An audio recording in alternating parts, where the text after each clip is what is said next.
अब देखते हैं कोशिका जो है, कोशिका को इलेक्ट्रॉनिक सूक्ष्मदर्शी द्वारा देखा जाता है। यानी इलेक्ट्रॉनिक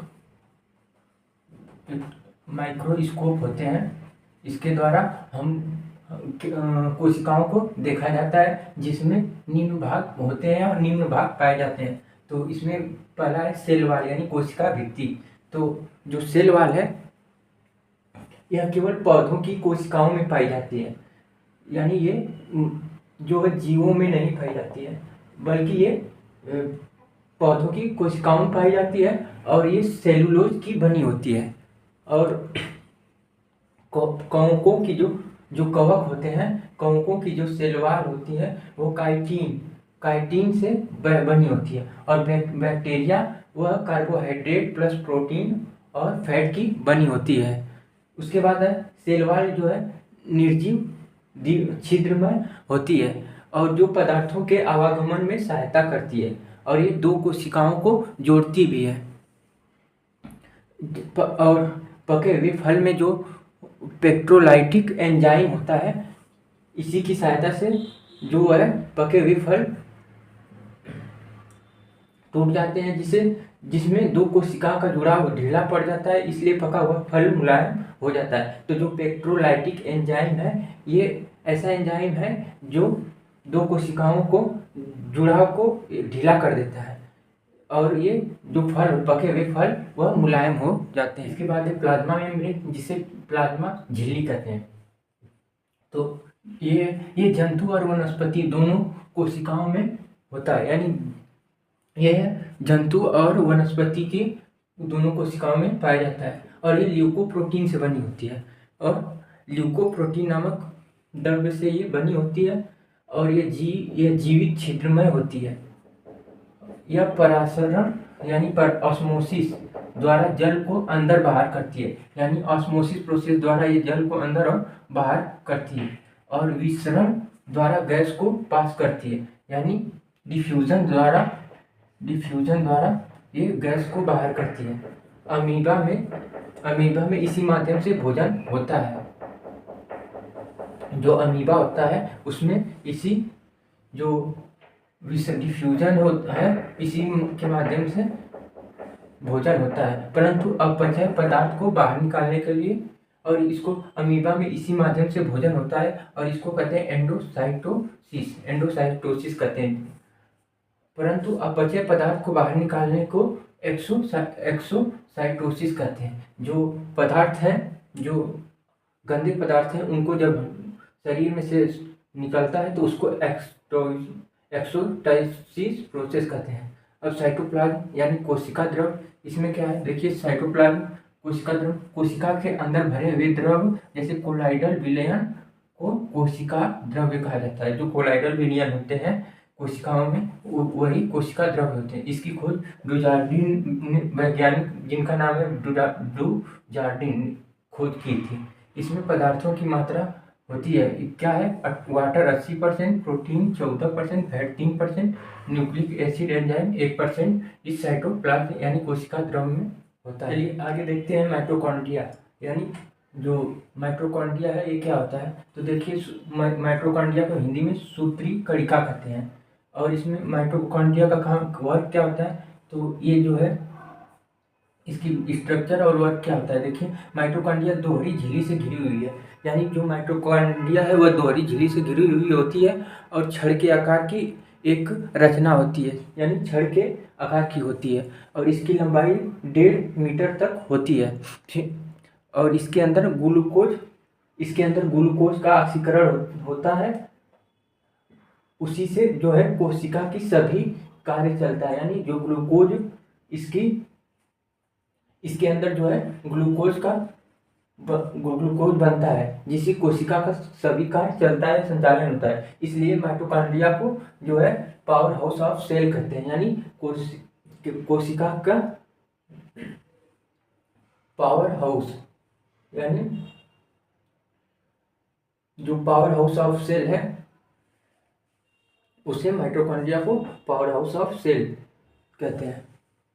आवश्यकता से अधिक ऊर्जा को एटीपी में संग्रहित कर लेती है, यानी जब ऊर्जा ज़्यादा हो जाती है तो ये कहाँ पे एटीपी यानी एडिनो ट्राइफॉस्फेट में चली जाती है। इसलिए जो है एटीपी को ऊर्जा की मुद्रा कहा जाता है, यानी यहाँ पे सभी ऊर्जा क्या हो जाती है, एकत्रित हो जाती हैं। फिर इसके बाद आता है गोल्जी बॉडीज, यानी गोल्जी का है इसका इसका स्ट्रक्चर देखिए। यह दोहरी झिल्ली से घिरी होती है जो कोशिका के अंदर उत्सर्जित पदार्थों को पैकिंग करके और दिशा निर्देश करके जरूरत वाले स्थान पर पहुंचाती है। इसलिए इसलिए इसे कोशिका को उत्सर्जी अंग, ट्रैफिक पुलिस और यातायात प्रबंधन कहा जाता है। यानी जो गोल्जी का है ये क्या है, दोहरी झिल्ली से घिरी हुई होती है और जो हमारे शरीर से उत्सर्जित पदार्थ निकलते हैं उसको कहाँ लेके जाना है और किस स्थान पे पहुंचाना है, उसका काम गोल्जिका का होता है। और इसीलिए इसको क्या कहते हैं, ट्रैफिक पुलिस, यातायात प्रबंधन, उत्सर्जी अंग इसको कहा जाता है। अब देखिए सेंट्रोसोम्स यानी तारक का है, मतलब ये तारा के आकार का होता है। यह तारा के आकार की रचना होती है, इसलिए इसका नाम तारक काय रखा गया है। और यह केवल जंतु में पाई जाती है, यह केवल जंतु में और पौधों में नहीं पाई जाती है। कोशिका के विभाजन में सहायक होती है और इसका कार्य होता है जो वह कोशिका के विभाजन में कोशिकाओं को बांटता है। और एक कोशिकीय जीवों में जैसे पैरामीशियम के सीलिया और यूग्लिना में फ्लैक्यूला के निर्माण में भाग लेती है, ये जो सेंट्रोसोम्स होता है। फिर आता है लाइसोसोम, इसका क्या अर्थ है और इसका क्या मतलब होता है, इसका स्ट्रक्चर और कार्य क्या है। यह एक ही झिल्ली से घिरी हुई होती है, यानी एक झिल्ली से घिरी हुई होती है जो जंतुओं के कोशिका में मिलती है। यानी ये जंतुओं में ही पाई जाती है। इसमें 35 प्रकार के एंजाइम होते हैं और इसमें 35 प्रकार के एंजाइम होते हैं।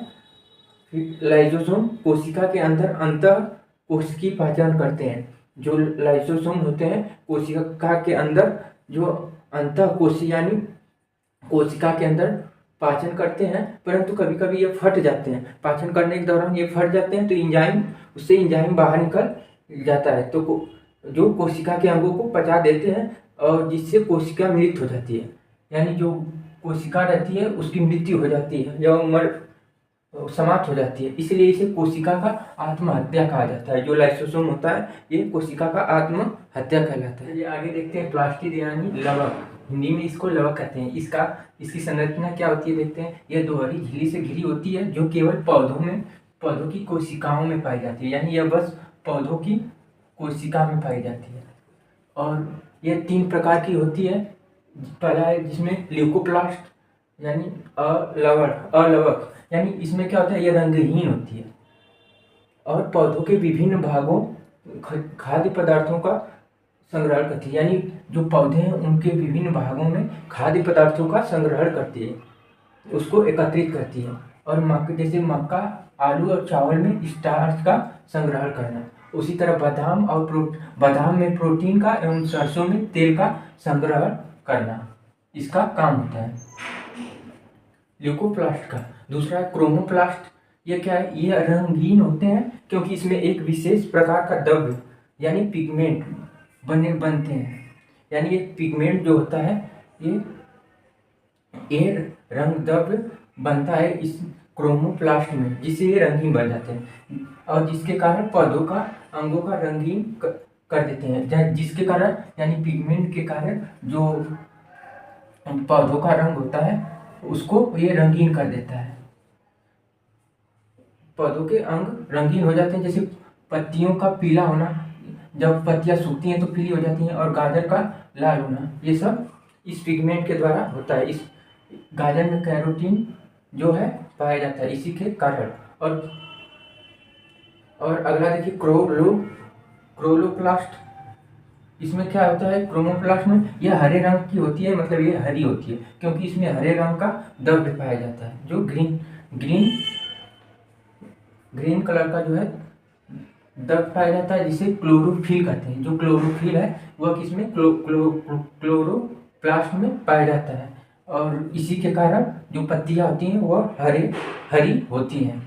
अब वैक्यूल जिसे रिक्तिका कहा जाता है, यह इसका क्या अर्थ है, ये इसका वैक्यूल इसे हिंदी में रिक्तिका कहते हैं। इसका स्ट्रक्चर कैसे होता है, यह एक ही झिल्ली से घिरी हुई रचना होती है और फूलों की कोशिका की रिक्तिका में जो है एंथ्रोसाइनिन होता है, यानी जो फूलों की कोशिका होती है वह उसमें उसकी रिक्तिका में एंथ्रोसाइनिन होता है, जिसके कारण फूल रंगीन होता है। और एंथ्रोसाइनिन के कारण जो वह फूल होता है वह रंगीन होता है। यदि वैकुल के सेलेब्स का पीएच मान 7 हो तो वह बैंगनी होता है, यानी सेलेब्स जो वैकुल का सेलेब्स का मान अगर 7 है तो वह बैंगनी होगा, अगर 7 से कम है तो वह लाल होगा, और अगर 7 से अधिक है तो वह नीला होगा।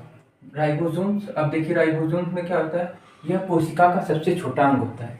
जो है कोशिका का सबसे छोटा अंग राइबोसोम्स को कहते हैं। और ये झिल्ली विहीन, इसमें कोई झिल्ली की परत नहीं होती है। इसमें प्रोटीन के निर्माण का कार्य होता है, और इसका कार्य क्या होता है, प्रोटीन का निर्माण करना। इसलिए इसे क्या कहते हैं, कोशिकाओं में प्रोटीन बनाने की मशीन कहा जाता है। तो जो राइबोसोम है उसमें उसको कोशिकाओं में प्रोटीन बनाने की मशीन कहा जाता है। इसके बाद आता है इंडोप्लाज्मिक रेटिकुलम। ये क्या है, तो यह दोहरी झिल्ली से घिरी हुई रचना होती है, और इसके द्वारा केंद्रक और कोशिकाओं की जो झिल्ली का काम होता है, यानी झिल्ली जो केंद्रक होते हैं और कोशिकाओं की झिल्ली का निर्माण का कार्य होता है। इसी रेटिकुलम के द्वारा इसकी न्यूक्लियस यानी केंद्र, इसकी खोज 1831 में जो है रॉबर्ट ब्राउन ने किया था। और इन्होंने बताया था कि सामान्यतः एक कोशिकी में एक ही केंद्र पाया जाता है, परंतु ये अपवाद स्वरूप एक से अधिक केंद्रक होते हैं। तो इनके कार्यों को हैमरलिंग ने 1953 में जो है रिसर्च करके केंद्रक के विषय में बताया कि केंद्रक किसी भी कोशिका को नियंत्रित करता है। तो जो हैमरलिंग ने 1953 में केंद्रक के बारे में बताया कि यह क्या करता है, कोशिका को नियंत्रित करता है। इन्होंने जो है अपना प्रयोग एसोटेरिया शैवाल में किया था। जो हैमरलिंग ने एसोटेरिया शैवाल में अपना प्रयोग कर बताया था कि जो है कोशिका जो केंद्रक है वह किसी भी कोशिका को नियंत्रित करता है। अब केंद्रक को इन्होंने 4 भागों में बांटा है।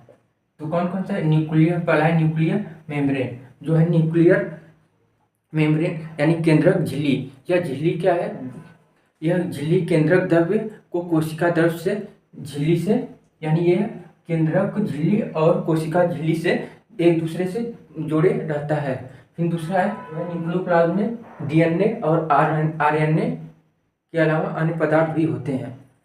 फिर क्रोमेटिन रेटिकुलम, ये क्या होता है, एक केंद्र के अंदर धागों जैसी संरचना होती है, और यह कोशिका के समय कोशिका के विभाजन, जब कोशिका विभाजन होता है तो वह टूट जाता है और एक निश्चित होती है, इसमें क्रोमोसोम्स होता है। अगला है न्यूक्लियोइड। यह है न्यूक्लियोइड, ये क्या है कि केंद्र के अंदर पाई जाने वाली एक गोल आकार की होती है, और इसकी खोज 1781 में फोंटोना ने किया था, जो न्यूक्लियोइड्स होता है। Thank you.